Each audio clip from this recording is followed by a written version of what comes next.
नमस्कार। आज की बात में आपका स्वागत है। शुरुआत करते हैं महाराष्ट्र की बात से।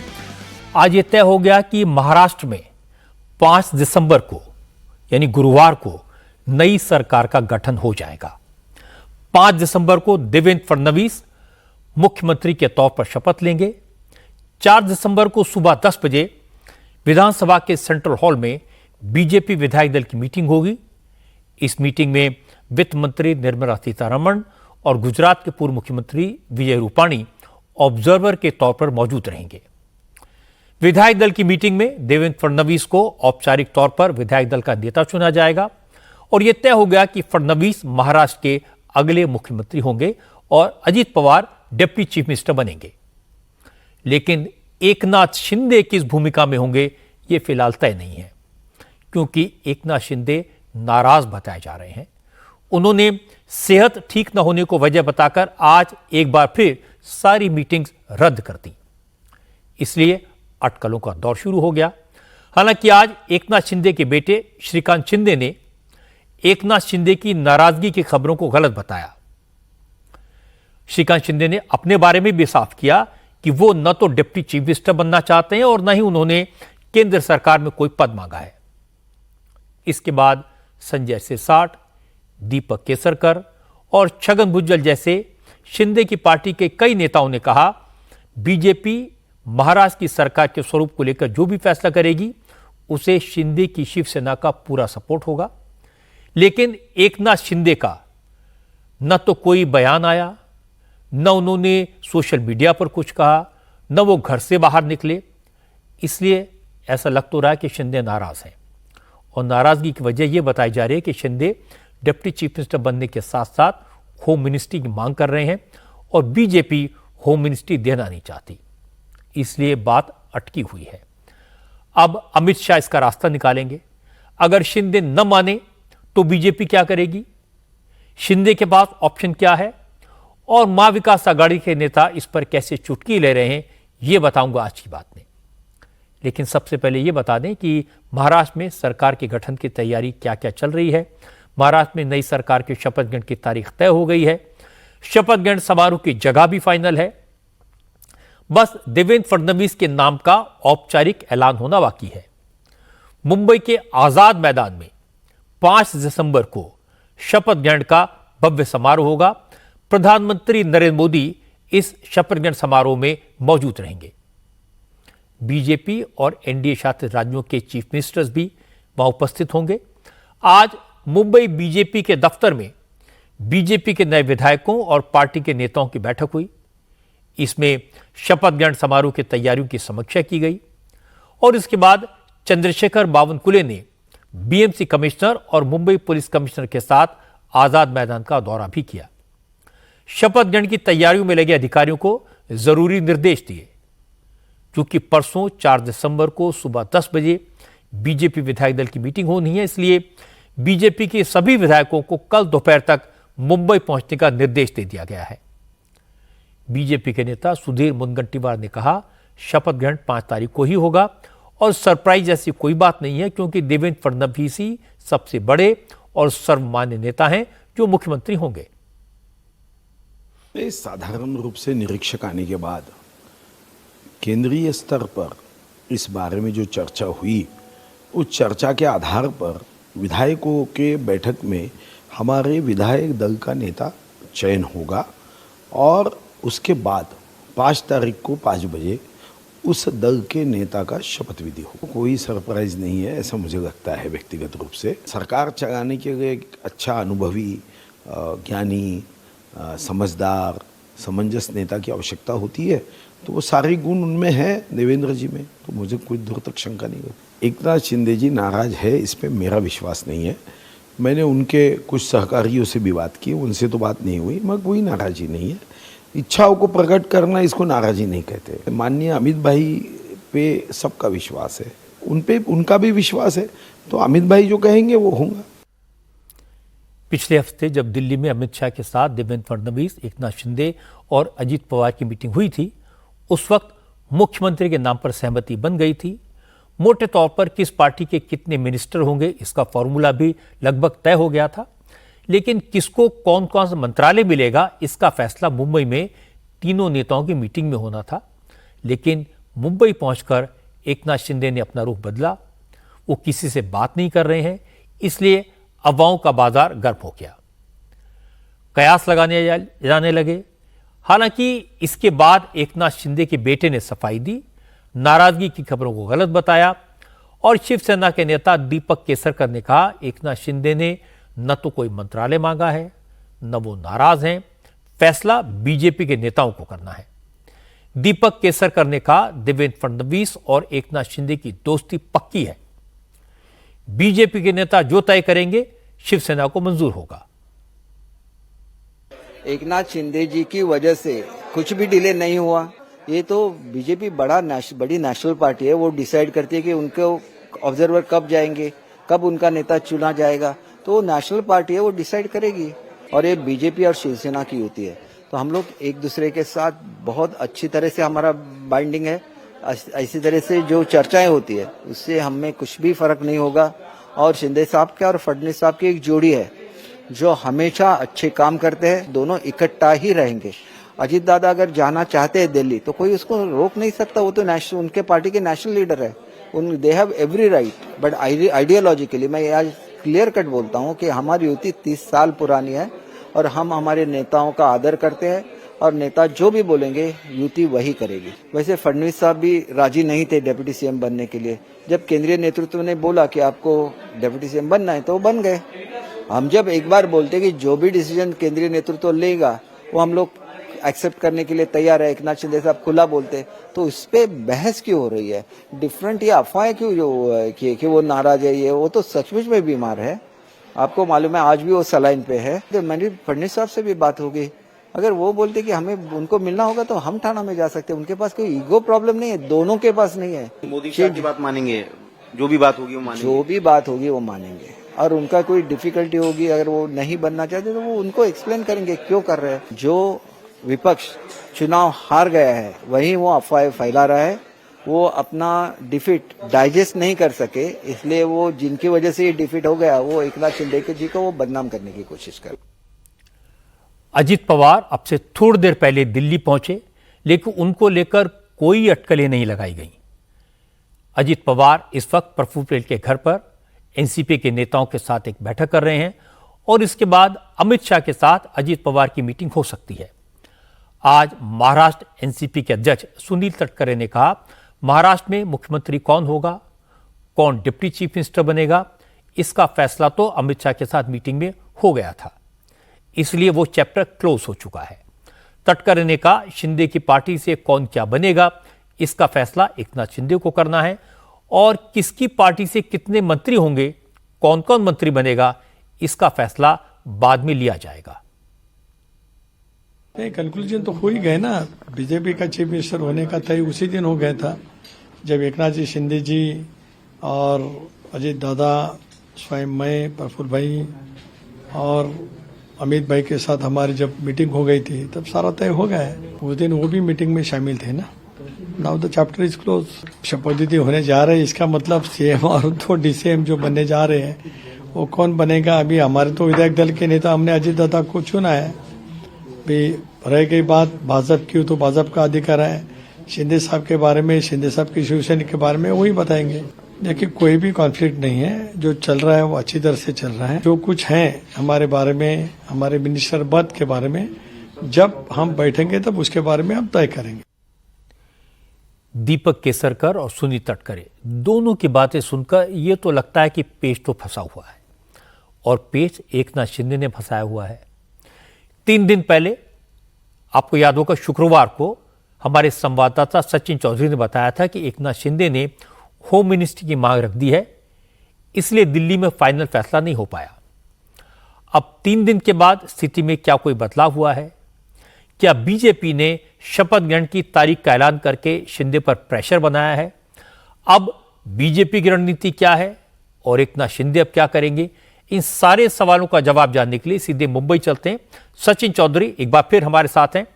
सचिन, अब नए सवाल पैदा हुए हैं, क्या वाकई में एकनाथ शिंदे नाराज हैं या एकनाथ शिंदे बीमार हैं, और एकनाथ शिंदे क्या करेंगे, ये सब जानना चाहते हैं। जी रजत जी, ये बात तो तय है कि एकनाथ शिंदे नाराज भी है और वो बीमार भी है।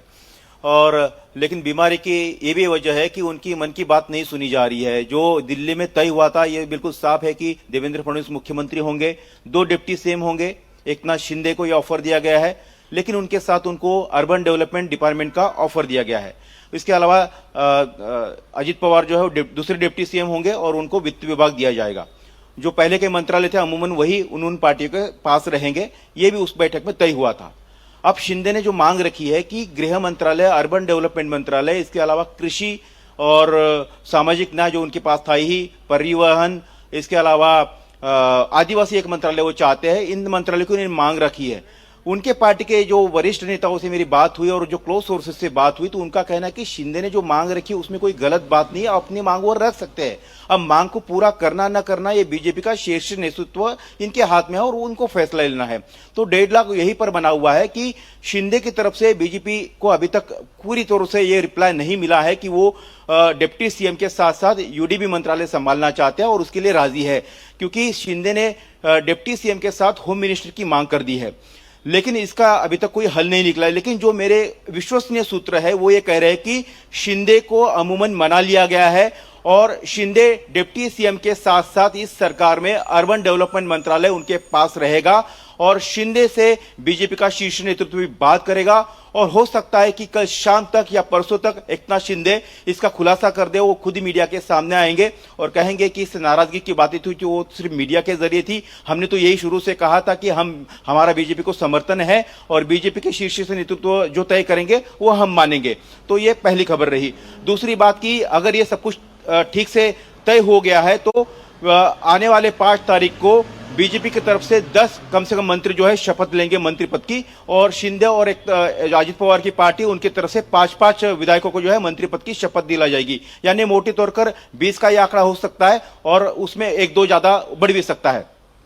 अजित पवार जो है ये आज शाम को करीबन 8-8:30 बजे दिल्ली पहुंचे हैं। उसके बाद वो प्रफुल्ल पटेल के घर पे पहुंचे हैं। वहां पर सुनील तटकरे, अजित पवार और प्रफुल्ल पटेल की बैठक हुई है। जो सूत्रों से जानकारी मिल रही है अजित पवार की तरफ से तो बताया जाता है कि निजी काम से आए, लेकिन इसके अलावा भी अमित शाह को रिपोर्ट देंगे और अमित शाह से मुलाकात करेंगे और एनसीपी कोटे से जिन विधायकों को मंत्री बनाना है उनका एक रिपोर्ट कार्ड भी देंगे। कि अमित शाह ने ये रिपोर्ट कार्ड तीनों पार्टी के नेताओं से मांगा है कि उन विधायकों का परफॉर्मेंस कैसा था महायुति के तौर पर विधानसभा में, लोकसभा में, और उनके फंड को लेकर उन्होंने किस तरह से काम किया है, उनका कोऑर्डिनेशन तीनों पार्टी के साथ कैसा रहा है और इक्वेशन, कास्ट और रीजन इक्वेशन में वो किस तरह से फिर बैठते हैं। इन तमाम बातों को लेकर एक रिपोर्ट भी मंगाई गई है। जो क्योंकि अजित पवार का मामला लगभग क्लियर है इसलिए अजित पवार पहुंचे हैं। हो सकता है कि अमित शाह के साथ देवेंद्र फडणवीस या फिर एकनाथ शिंदे की वीडियो कॉन्फ्रेंसिंग के जरिए भी जो है उनसे बैठक हो और उनको जो मैसेज है जो अजित पवार और तीनों दलों में जो तय हो गया है लगभग उस पर अब एक फाइनल मुहर लगाने की कोशिश होगी। लेकिन इतना तो तय है कि सरकार बनाने में, गठन करने में कोई परेशानी नहीं है। रही सिर्फ बात एकनाथ शिंदे की तो उनकी तरफ से लगातार क्लैरिफिकेशन अब दिया जा रहा है कि वो नाराज नहीं है। बीजेपी के वरिष्ठ नेता जो तय करेंगे उसे वो मानेंगे और ये लगभग उनके पार्टी के नेताओं का भी कहना है कि उनकी बात वो मान लेंगे। वो डिप्टी सीएम जो है वो रह सकते हैं और यूडी जैसा डिपार्टमेंट पर वो राजी हो सकते हैं। जी रजी जी सचिन, आपने कम शब्दों में सारी बातें बता दी, सारी तस्वीर साफ कर दी। बहुत बहुत शुक्रिया आपका। सचिन चौधरी ने बताया कि एकनाथ शिंदे को होम मिनिस्ट्री नहीं मिलेगी, गृह मंत्रालय बीजेपी अपने पास रखेगी। Eknath Shinde deputy chief minister होंगे, उनके पास अर्बन डेवलपमेंट मिनिस्ट्री होगी। इस बात के लिए वो तैयार हैं। सचिन चौधरी ने यह भी बताया कि 5 दिसंबर को 3 पार्टियों को कम से कम 5-5 मंत्री तय करने को कहा गया है जो शपथ ले सकते हैं। वैसे महाराष्ट्र की राजनीति में मुझे लगता है एक ट्रेंड सा हो गया है, जब भी वर्षा के लिए कोई बारात निकलती है तो एक फूफा जी जरूर नाराज हो जाते हैं। पिछली बार उद्धव ठाकरे मुंह फुलाकर बैठ गए थे, सारे रिश्ते नाते तोड़कर फडणवीस की घोड़ी भगाकर ले गए थे और फिर दूसरी बारात में शामिल हो गए थे। इस बार शिंदे नाराज फूफा जी बनकर बैठे हैं, बस से नीचे उतरने को तैयार नहीं है। उन्हें दूल्हा नहीं बनाया, घोड़ी पर नहीं चढ़ाया, इसलिए नाराज हैं। लेकिन इस बार फडणवीस का कवच अभेद्य है, उनकी सेना भी बड़ी है, शक्तिशाली है, इसलिए शिंदे थोड़े बहुत नखरे कर सकते हैं पर अल्टीमेटली उन्हें मानना ही पड़ेगा। इस बार जनता का आदेश ऐसा है कि इसके आगे शिंदे को झुकना ही पड़ेगा। इस बात को वो जितना जल्दी समझ लें उनके लिए उतना ही बेहतर होगा। दूसरी तरफ मां विकास अघाड़ी के नेता चुनाव में ऐतिहासिक हार के बाद अब चुनाव आयोग को घेरने में लगे हैं। हार के लिए ईवीएम को जिम्मेदार ठहराने में लगे हैं। कांग्रेस के नेताओं ने पोलिंग परसेंटेज बढ़ने को लेकर जो शिकायत की थी उनकी सुनवाई कल होनी है। इलेक्शन कमीशन कांग्रेस के नेताओं को कल समझाएगा कि शाम 5 बजे जारी पोलिंग परसेंटेज और रात 11 बजे जारी किए गए पोलिंग परसेंटेज के आंकड़ों में डिफरेंस क्यों है, कैसे है। 76 लाख वोट कैसे बढ़ गए। हालांकि कांग्रेस के नेता ईवीएम पर भी सवाल उठा रहे हैं, लेकिन इलेक्शन कमीशन को जो लेटर भेजा गया है उसमें कांग्रेस ने ईवीएम का जिक्र नहीं किया। कल चुनाव आयोग के साथ जो मीटिंग होगी उसमें ईवीएम पर बात नहीं होगी, लेकिन मां विकास अघाड़ी के 24 हारे हुए उम्मीदवारों ने 5% ईवीएम के वोटों का मिलान वीवीपैट से कराने के लिए एप्लीकेशन फाइल कर दी है। इसकी फीस भी जमा करा दी गई है। आज शरद पवार के एनसीपी के नेता रोहित पवार ने चुनाव आयोग को चुनौती दी। कहा वो मीडिया के सामने विपक्षी पार्टियों की टेक्निकल टीम को 4 दिन का वक्त दें। इस वक्त में वो ये साबित कर देंगे कि ईवीएम फुल प्रूफ नहीं है। अगर साबित नहीं कर पाए तो फिर कभी ईवीएम पर सवाल नहीं उठाएंगे।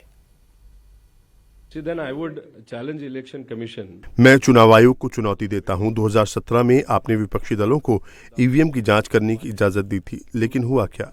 उस मामले में इलेक्शन कमीशन ने कहा कि ईवीएम को न छुएं। इसलिए देश के नागरिक के तौर पर मैं अनुरोध करूंगा कि हमें ईवीएम को छूने की अनुमति दी जाए, और ये भी कि जो ईवीएम हम कहें ये सब मीडिया के सामने होना चाहिए। हम अपनी टेक्निकल टीम लाएंगे, सारे विपक्षी दल और सत्ता पक्ष के लोग और अफसर भी वहां मौजूद रहें। बजाय 15 मिनट देने के हमें 4-5 दिन का वक्त दिया जाए, तब हम आपको बताएंगे कि हमें ये शक है, इन्हें दूर किया जाए। अगर हमारे सारे शक दूर हो जाएं कि ये मशीन फुल प्रूफ है, तो फिर आगे कोई भी ईवीएम या चुनाव आयोग के खिलाफ नहीं बोलेगा। लेकिन उस शंका को दूर करने का कम से कम एक मौका तो देना ही होगा।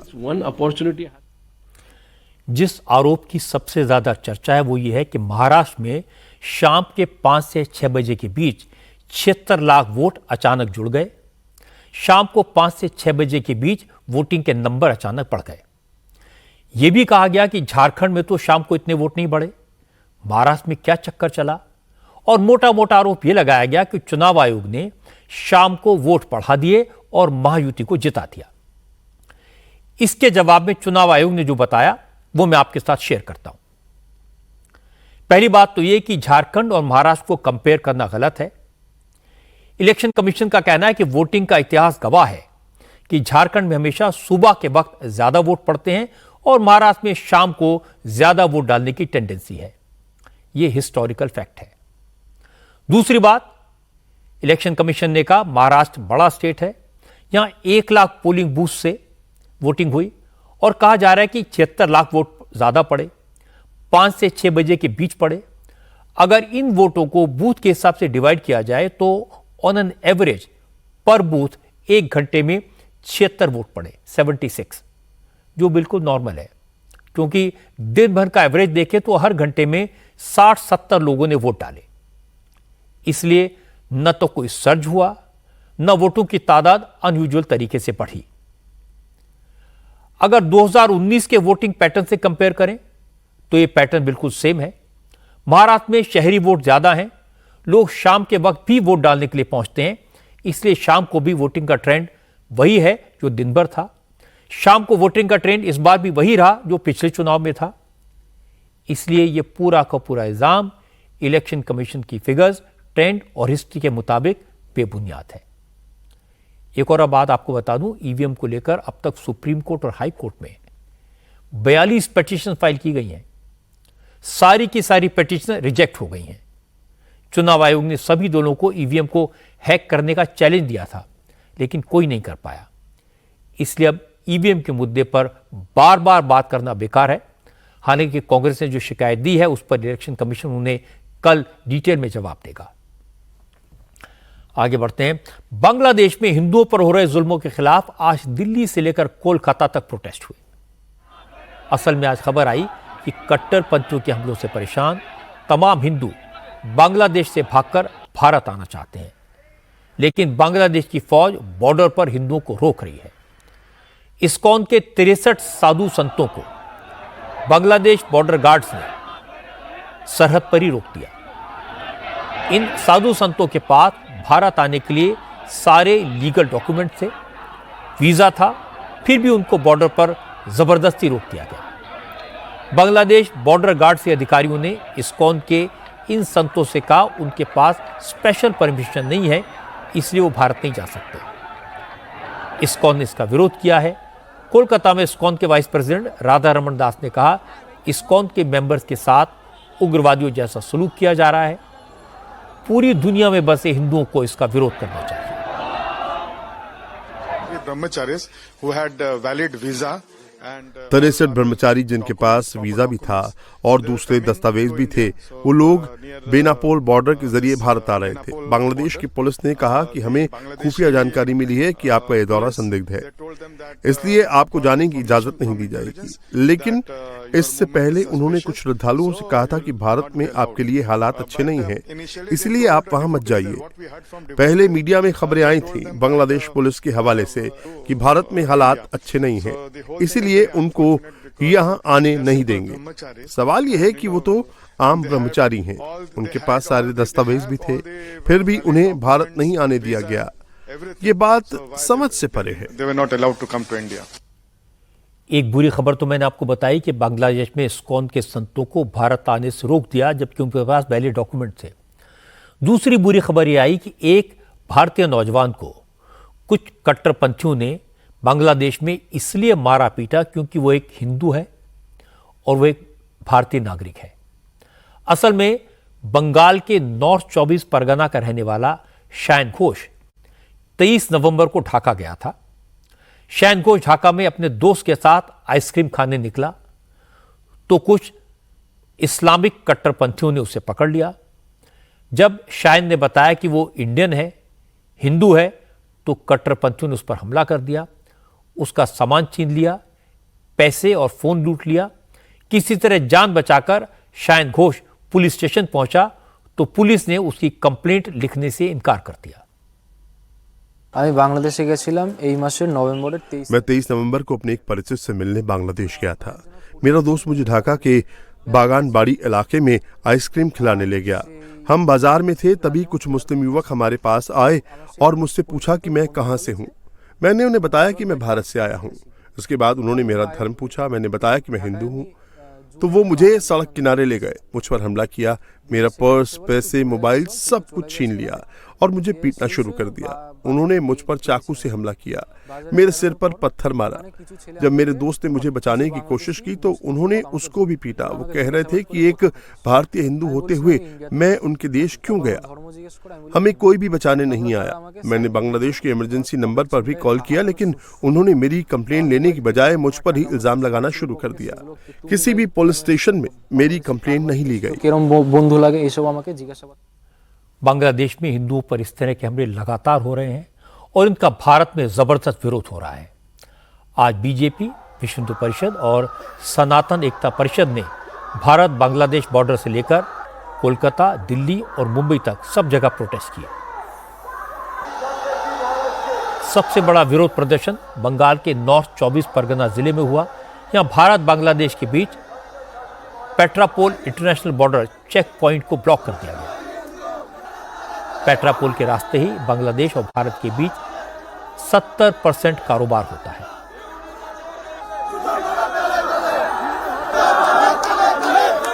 आज सुबह से ही सनातनी एकता परिषद अपना बैनर लेकर हजारों लोग पेट्रापोल बॉर्डर पर जमा हो गए थे।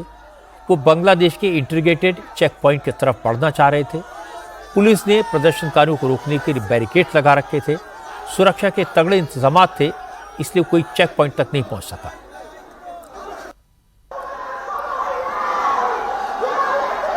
लेकिन प्रदर्शनकारियों ने कहा वो बांग्लादेश की सरकार को मैसेज देना चाहते हैं, अगर बांग्लादेश में हिंदुओं पर हमले नहीं रुके तो बांग्लादेश का दाना पानी भी बंद कर दिया जाएगा। हम लोग इस मांग को लेते हुए सामने आए हो कि वहाँ पे जो बॉर्डर के उस पर जो बांग्लादेश में हमारा हिंदू भाई रहते उनके ऊपर दिन के दिन अत्याचार हो रहा है, वो अत्याचार बंद हो, उनके ऊपर हाथ ना लगे। 2 साल के बच्चे को फांसी लटका के मार रहा है, हिंदू नारी के ऊपर सरेआम बलात्कार हो रहा है। ये क्यों होगा? क्या वो हिंदुओं के जन्म लिया है? क्या उसका अपराध है? तो ये हिंदू को रक्षा करने के लिए आज पूरा सनातनी हिंदू समाज यहाँ पे इकट्ठा हुआ है। बांग्लादेश में तोड़ा जा रहा है, इनके खिलाफ हमारा प्रोटेस्ट चल रहा है, चलेगा। जब तक हमारा हिंदू निधन बंद नहीं होगा बांग्लादेश में, तब तक हमारा यह प्रोटेस्ट चलता रहेगा। इंडियन गवर्नमेंट को यह वार्ता देना चाहता हूँ, हमारा हिंदू को सेव कीजिए। बांग्लादेश में जो हिंदू के ऊपर अत्याचार चल रहा है उनको जल्दी से जल्दी बंद करना चाहिए। मैं छत्तीसगढ़ से बिलोंग करता हूँ।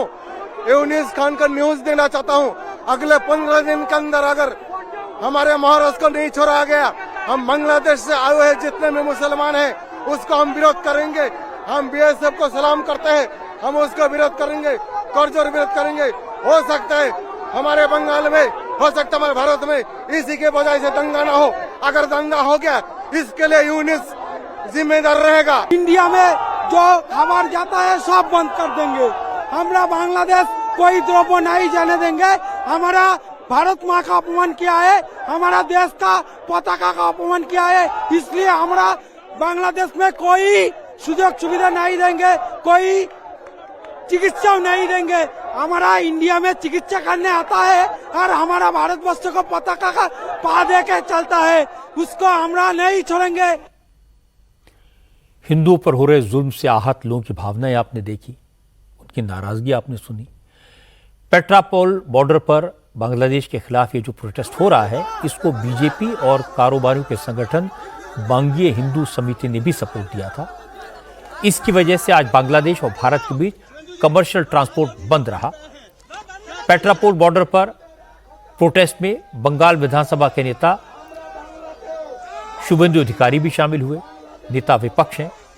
9-24 परगना और नदिया जिलों के बीजेपी विधायक भी वहां मौजूद थे।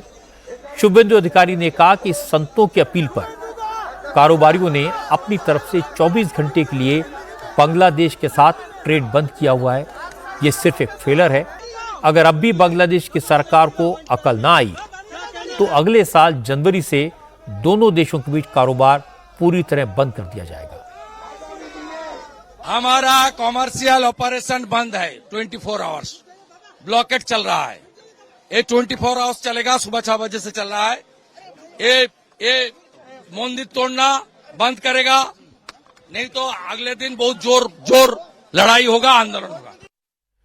लेकिन बांग्लादेश के खिलाफ बंगाल में प्रोटेस्ट करने पर ममता बनर्जी की पार्टी ने ऐतराज जताया। तृणमूल कांग्रेस के नेता कुणाल घोष ने कहा, शुभेंदु अधिकारी ड्रामा कर रहे हैं, बॉर्डर पर प्रदर्शन करने से क्या होगा।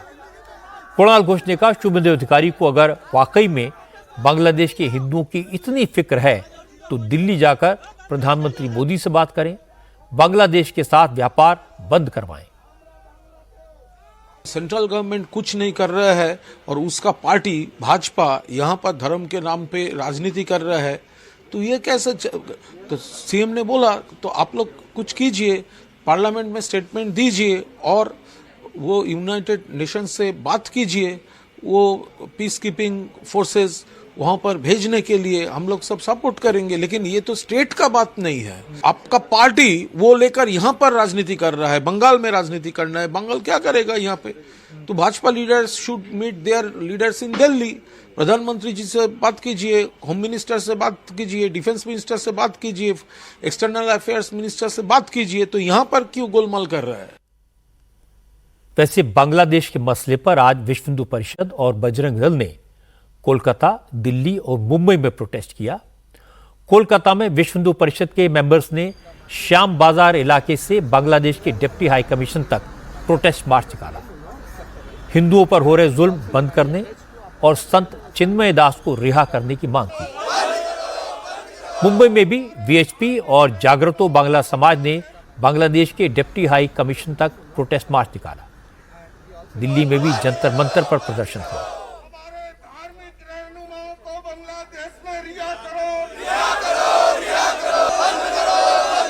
प्रदर्शनकारियों ने कहा कि बांग्लादेश के हालात पर अब यूनाइटेड नेशंस को दखल देना चाहिए और जब तक हिंदुओं पर हमले नहीं रुकते तब तक भारत को बांग्लादेश के साथ कारोबार बंद कर देना चाहिए।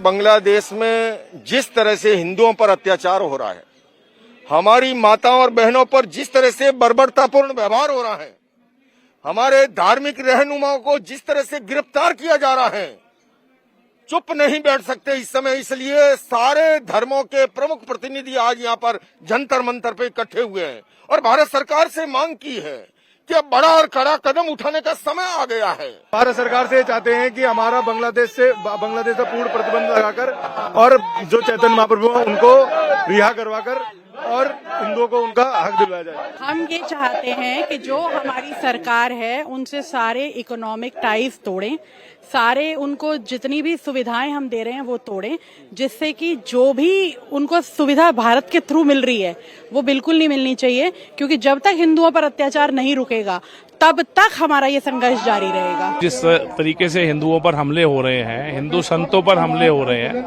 तो हमें ये लगता है कि ये कोई अंतर्राष्ट्रीय साजिश है और वहाँ के हिंदू समाज का नरसंहार करने की कोशिश हो रही है। लगातार हिंसक गतिविधियां वहां चल रही है, तो हम चाहते हैं कि संयुक्त राष्ट्र संघ इसमें हस्तक्षेप करे और वहां के जो हिंदू समाज है उसकी सुरक्षा हो। बांग्लादेश में माइनॉरिटीज पर हो रहे जुल्म के खिलाफ कनाडा से भी आवाज उठी। कनाडा के मॉन्ट्रियल शहर में हिंदू समुदाय के लोगों ने बांग्लादेश की सरकार के खिलाफ प्रदर्शन किया। इस प्रोटेस्ट में हिंदुओं के अलावा लोकल कम्युनिटी के मेंबर्स भी शामिल हुए। प्रोटेस्ट में शामिल लोगों ने कहा कि बांग्लादेश में जब से शेख हसीना की सरकार का तख्ता पलट हुआ है तब से बांग्लादेश में इस्लामिक कट्टरपंथियों का राज आ गया है, हिंदुओं को निशाना बनाया जा रहा है, इसका विरोध होना चाहिए। 5 अगस्त को बांग्लादेश में तख्ता पलट हुआ, सेना ने सत्ता पर कब्जा कर लिया। इसके बाद वो नई सरकार के मुस्कुराते चेहरे के तौर पर मोहम्मद यूनुस को ले आए, लेकिन सच्चाई यह है कि सत्ता पर मुस्लिम कट्टरपंथी काबिज हो गए हैं। वो अदालतों से लेकर दूसरी संस्थाओं पर कब्जा करते जा रहे हैं। ये कोई अच्छी स्थिति तो नहीं है। वहाँ वो लोग अल्पसंख्यकों को निशाना बना रहे हैं, अवामी लीग से जुड़े लोगों पर हमले कर रहे हैं। बांग्लादेश में जो हो रहा है वो बर्दाश्त नहीं किया जा सकता। वजह कोई भी हो, किसी के साथ ऐसा सलूक ठीक नहीं। मैं भले ही बांग्लादेश के हिंदू समाज से नहीं हूँ, फिर भी मैं यहाँ हूँ क्योंकि मैं नफरत के खिलाफ हूँ। नफरत से किसी का भला नहीं होता, इसीलिए हम आगे आकर ये संदेश दे रहे हैं कि हम इसे किसी भी कीमत पर बर्दाश्त नहीं कर सकते। शुरुआती दौर में लगता था कि बांग्लादेश में कुछ फ्रिंज एलिमेंट्स हैं जो हिंदुओं पर हमले कर रहे हैं, मारपीट करते हैं, घर जलाते हैं। ऐसा लगता था इन कट्टरपंथियों में किसी का बस नहीं चलता, बेकाबू हैं, इसलिए उन्होंने इस्कॉन को भी निशाना बनाने की हिम्मत की। पर अब जिस तरह से इस्कॉन के साधु संतों को बेवजह बॉर्डर पर रोका गया, उससे साफ है कि बांग्लादेश की सरकार भी हिंदुओं पर हो रहे जुल्म के पाप में बराबर की भागीदार है। इसीलिए ये साफ है, हिंदुओं को सोची समझी साजिश के तहत निशाना बनाया जा रहा है और अब वक्त आ गया कि भारत सरकार सख्ती से काम ले। आज हिंदू मुस्लिम की सियासत आरएसएस प्रमुख मोहन भागवत के बयान को लेकर भी हुई। असल में मोहन भागवत ने देश में टोटल फर्टिलिटी रेट TFR गिरने पर चिंता जाहिर की है। भागवत ने नागपुर में कथाले कुल सम्मेलन में लोगों को कम से कम 3 बच्चे पैदा करने की सलाह दी। मोहन भागवत की यह सलाह असदुद्दीन ओवैसी, रेणुका चौधरी, संजय सिंह, जितेंद्र अवार्ड जैसे नेताओं को इतनी बुरी लगी कि उन्होंने मोहन भागवत से पूछ लिया, आपके कितने बच्चे हैं? ओवैसी ने कहा, पहले मोहन भागवत मुसलमानों पर ज्यादा बच्चे पैदा करने का इल्जाम लगाते थे, अब हिंदुओं से ज्यादा बच्चे पैदा करने को कह रहे हैं। संजय सिंह ने कहा, मोहन भागवत दूसरों को उपदेश देने से पहले एक लिस्ट जारी करके बताएं आरएसएस के नेताओं के कितने बच्चे हैं। रेणुका चौधरी ने कहा, मोहन भागवत के कहने पर लोग 3 दर्जन बच्चे पैदा कर देंगे, लेकिन उन बच्चों की फीस कौन भरेगा? वो ये भी बता देते तो बेहतर होता। मैं आपको इन नेताओं की बात सुनाऊंगा, लेकिन पहले ये दिखा देता हूं कि मोहन भागवत ने क्या कहा और किस रेफरेंस में कहा। संख्येचा उल्लेख झाला, जनसंख्या। आधुनिक जनसंख्या शास्त्र कहता है कि जब किसी समाज की जनसंख्या 2.1 से नीचे चली जाती है तो वो समाज पृथ्वी से खत्म हो जाता है। उसे कोई नहीं मारेगा, कोई संकट न होने पर भी वो समाज नष्ट हो जाता है। इसी प्रकार से अनेक भाषाएं और समाज नष्ट हो गए। जनसंख्या 2.1 से नीचे नहीं जानी चाहिए। हमारे देश की जनसंख्या नीति 1998 या 2002 में तय की गई थी, लेकिन इसमें यह भी कहा गया है कि किसी समाज की जनसंख्या 2.1 से कम नहीं होनी चाहिए। अब पॉइंट 1 तो इंसान जन्म नहीं ले सकता, इसलिए हमें 2 से ज्यादा 3 बच्चों की जरूरत है। यही जनसंख्या विज्ञान कहता है। कुटुंबात हे शिकतो ना। मोहन भागवत ने यह बयान नागपुर में दिया। कुछ देर बाद असदुद्दीन ओवैसी मालेगांव पहुंचे। मालेगांव की रैली में ओवैसी ने मोहन भागवत के बयान पर लंबी चौड़ी तकरीर की। ओवैसी ने कहा, अब तक आरएसएस और बीजेपी के नेता यह फैला रहे थे कि देश में मुसलमानों की आबादी बढ़ रही है, मुसलमानों की पॉपुलेशन को कंट्रोल करने के लिए कानून बनना चाहिए। लेकिन जब यह झूठ नहीं चला तो मोहन भागवत ने हिंदुओं से ज्यादा बच्चे पैदा करने की अपील कर दी। ओवैसी ने कहा, यह सही है कि इस वक्त भारत में नौजवानों की संख्या सबसे ज्यादा है। यह भी सही है कि 30 साल के बाद देश में बुजुर्गों की संख्या बढ़ जाएगी। लेकिन हैरानी की बात है कि बुजुर्गों का ख्याल कैसे रखा जाएगा, इसके उपाय खोजने के बजाय मोहन भागवत ज्यादा बच्चे पैदा करने का उपदेश दे रहे हैं। मोहन भागवत ने कहा कि 3 बच्चे पैदा करो। मोहन भागवत साहब, आप लोग कब शादी कर रहे, पहले ये बता दो। अब 3 बच्चे पैदा करो बोल रहे। अब आपकी और हमारे कानों ने बरसों से हम सुन रहे हैं, पिछले 10 साल से खास तौर से खुद प्राइम मिनिस्टर वजीर आजम नरेंद्र मोदी ने पार्लियामेंट इलेक्शन के दौरान राजस्थान में कहा था कि हमारे हिंदू बहनों के गलों से मंगलसूत्र उतार कर उन महिलाओं को दिया जाएगा जो ज्यादा बच्चे पैदा करते हैं। वजीर आजम का इशारा मुस्लिम खवातीन पर था। अब मोहन भागवत को कहना पड़ रहा है कि बच्चे ज्यादा पैदा करो। मोहन भागवत साहब, आप 3 बोल रहे, मेरे को 5 है। मुफ्ती साहब, आपको कितने हैं? 4 है। आप बहुत कंजूसी करे, आप इसमें भी कंजूसी कर रहे मुफ्ती साहब। नहीं, गलत नहीं लेना, मैं तो दूसरा मतलब निकालेंगे तुम लोग। इम्तियाज साहब को खाली 2 ही है। मोहन भागवत बोल रहे 3 पैदा करो। ऑर्गेनाइजर आरएसएस की एक मैगजीन है तायीद करने वाली। अक्टूबर 2021 को ऑर्गेनाइजर मैगजीन ने लिखा कि मुसलमानों की आबादी बहुत बढ़ रही है, इसको कम करना चाहिए। अब मोहन भागवत बोल रहे 3 पैदा करो। हमेशा कह रहा हूं कि इस मुल्क में 25-30 साल के बाद एक बहुत बड़ी आबादी ज़ईफ लोगों की रहेगी। अगर 30 साल के बाद करीब 35-40 करोड़ के करीब बुजुर्ग लोग रहेंगे तो उनके लिए तैयारी आज से करना पड़ेगा, मगर नहीं, उसकी तैयारी नहीं कर रहे। अब आरएसएस को बोलना पड़ रहा है कि बच्चे पैदा करो, ज्यादा पैदा करो, क्योंकि जापान, वहां की आबादी बूढ़ी हो चुकी है। यूरोप के कई ममालिक हैं, उनकी आबादी बूढ़ी हो चुकी है। आज भारत में, जिसको अंग्रेजी में डेमोग्राफिक डिविडेंड बोलते, कि सबसे ज्यादा नौजवान अगर आबादी पूरे दुनिया में है तो भारत में है। इसके बाद शरद पवार की पार्टी के नेता जितेंद्र आव्हाड ने कहा, अब तो हद हो गई, अब भागवत ये बताएंगे कोई कितने बच्चे पैदा करे। आव्हाड ने कहा, बेहतर तो ये होता कि मोहन भागवत ये भी बता देते, अगर 3 से ज्यादा बच्चे पैदा करें तो उन्हें पालें कैसे, महंगाई में खिलाएं कैसे, बच्चों के स्कूल की फीस भरें कैसे। सबसे ज्यादा अगर किसी को इकोनॉमिक्स समझ में आता है दुनिया में तो होती है घर की दीदी, घर की महिला। जब उसको दिख रहा है कि महंगाई बढ़ रही है, स्कूल की फीस बढ़ रही है, दूध बढ़ रहा है, दिन बर दिन हर महंगाई हमें मार रही है, तो वो घर कैसे चलाती है सबसे ज्यादा उसको मालूम है। तुम भले कुछ भी बोलो, 10 बच्चे पैदा करो, पालेंगे कौन, खिलाएगा कौन, स्कूल में कौन डालेगा? इतने संसाधन है क्या अपने पास? भारत का इतना अमीर है क्या? तो भारत ने राष्ट्रीय धोरण करना चाहिए ना। अब आरएसएस ने कहा ही है तो मोदी जी ने राष्ट्रीय धोरण कर देना चाहिए। और कितने बच्चे निकालने, आप कुछ तो पर्सनल रखो कि नहीं है?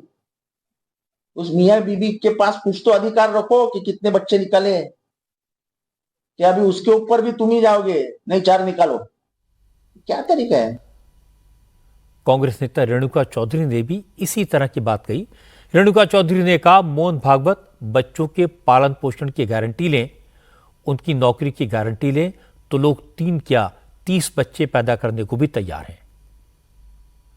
हम 3 क्या 30 भी पैदा करेंगे, ये बहुत अच्छी बात है। मोहन भागवत जी कह रहे हैं, उनके अपने बच्चे कितने हैं ये तो हम नहीं जानते हैं, मगर मैं ये पूछना चाह रही हूँ कि अगर हम बच्चे पैदा करें तो हम स्वस्थ रहें, एजुकेशन का फीस कम करें, एयरलाइन का टिकट काबू पे रखिए। 50-50 हजार हैदराबाद से दिल्ली आना और आना जाना में 1 लाख रुपया लगते हैं। स्कूल के एडमिशन में लाखों रुपया खर्चते हैं। पढ़ा लिखा के पाल पोस के बड़े करने पे हमें नौकरियां नहीं मिलते हैं, तो हम बच्चे क्यों पैदा करें ये भी हमें समझाएं। धर्म संभालने के लिए नहीं, धर्म भी हमें संभाले। मुझे लगता है हमारे देश के नेताओं को हर मुद्दे को हल्का करके देखने की आदत सी हो गई है। मोहन भागवत ने जो कहा उसमें कोई गलत बात नहीं है। उन्होंने जो कहा वो साइंटिफिकली लॉजिकल है। जो लोग सोशल साइंस को समझते हैं उन्हें पता होगा कि अगर देश में जनसंख्या को स्थिर रखना है, पॉपुलेशन बैलेंस रखना है, तो टोटल फर्टिलिटी रेट TFR 2.1 से ज्यादा होना चाहिए।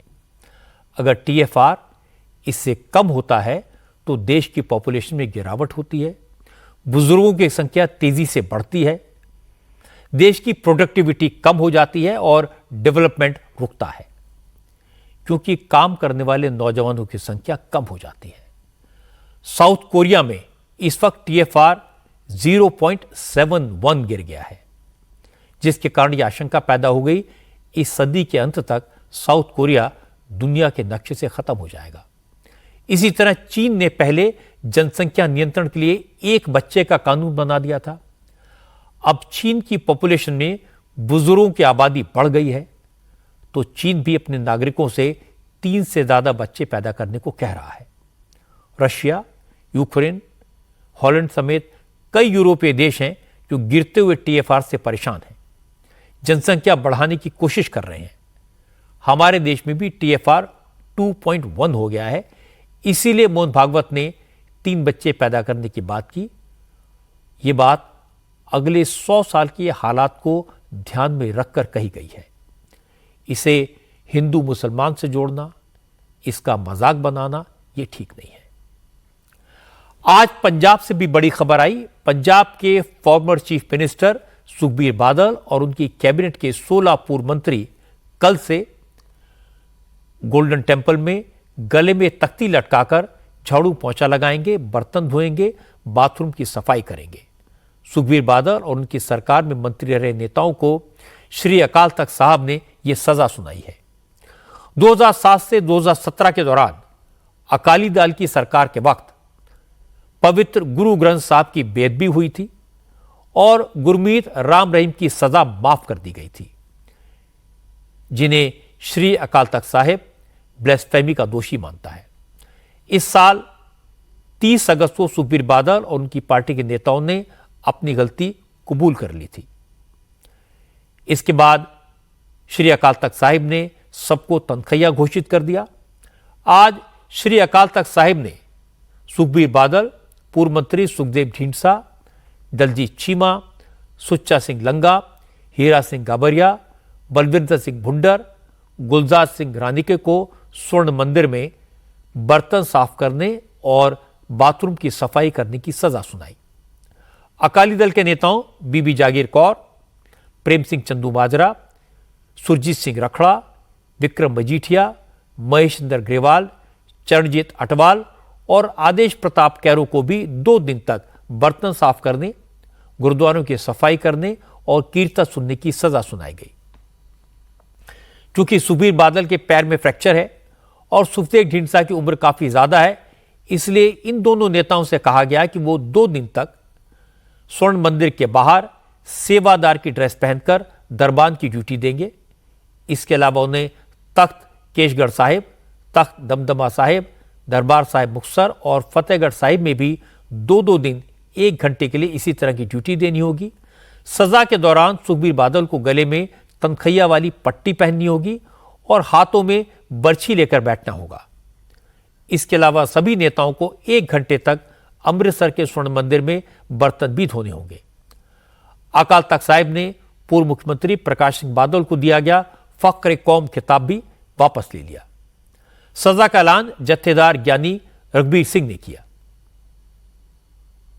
इसलिए ਇਹਨਾਂ ਨੇ 2 दिन घंटा घर जोड़ी दे बार-बार श्री दरबार साहब से बार-बार व्हील चेयर ऊपर बैठ के सेवादार वाला चोड़ा गल विच पा के अपने हाथ विच फरशा फड़ के बैठना और वो समा जिहड़ा 1 घंटे का समा इन्हां दे गल विच वो जिहड़ी तख्ती है वो पाई होवे। इस तरह 2 दिन तख्त श्री केसगढ़ साहिब, 2 दिन तख्त श्री दमदमा साहिब तलवंडी साबो, 2 दिन श्री दरबार साहिब श्री मुक्तसर साहिब और 2 दिन गुरुद्वारा श्री फतेहगढ़ साहिब उत्थे जाके इन्होंने जी जो सेवा लगी है, जो तनख्वाह लगी है वो पूरी करनी है। और इस तो बाद ये जो टाइम होएगा इन्होंने बैठने का, ये सवेरे 9 बजे तो 10 बजे तक का टाइम इन्हों का होएगा।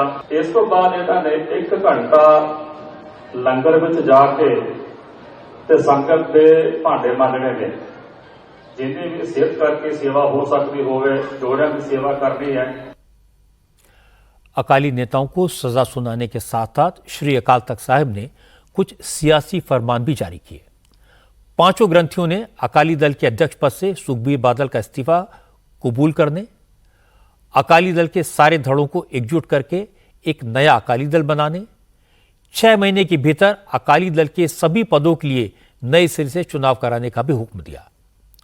पूर्व मंत्री और अकाली दल के नेता दलजीत चीमा ने कहा श्री अकाल तख्त साहब का आदेश उनके सिर माथे पर है, वो पूरी ईमानदारी से अपनी सजा भुगतेंगे।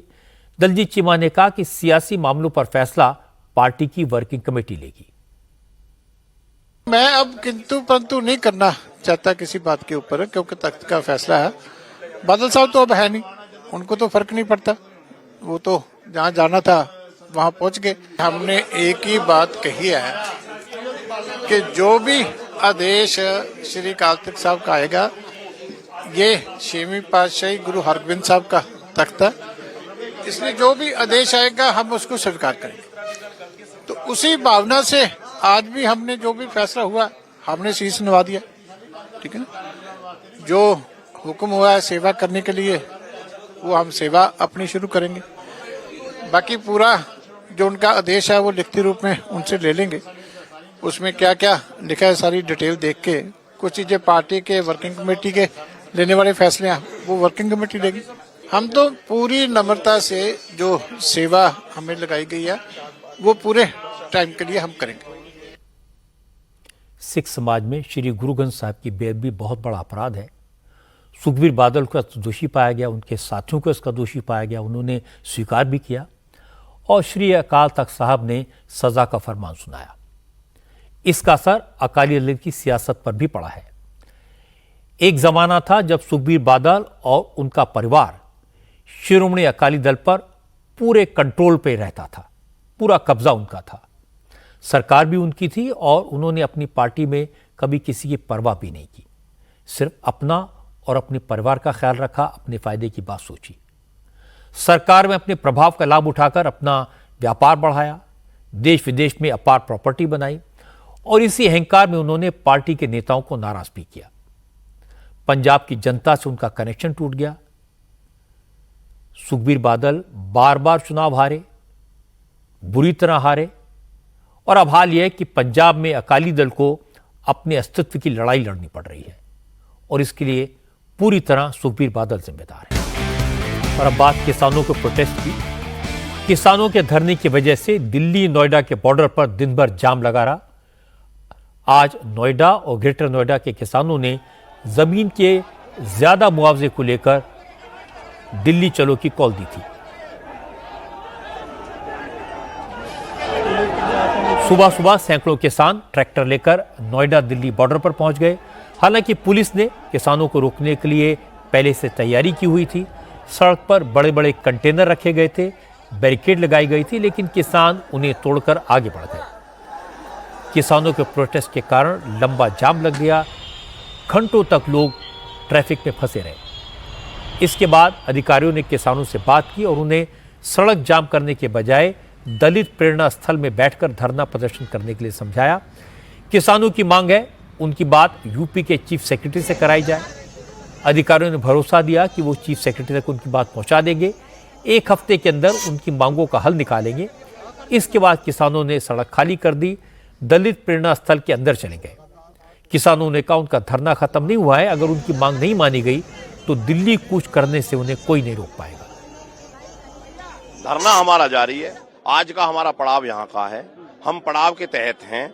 फिर हमने अधिकारियों से कहा है कि आप जल्द से जल्द हमारी समस्या का समाधान करें, अन्यथा हम फिर कल को फिर आगे बढ़ेंगे। हमारा मकसद किसी को परेशान करना नहीं है, हम खुद परेशान हैं, हम मजबूरी में यहाँ पर रोडों पर आए हैं, हमारा शौक नहीं है रोड पर आना।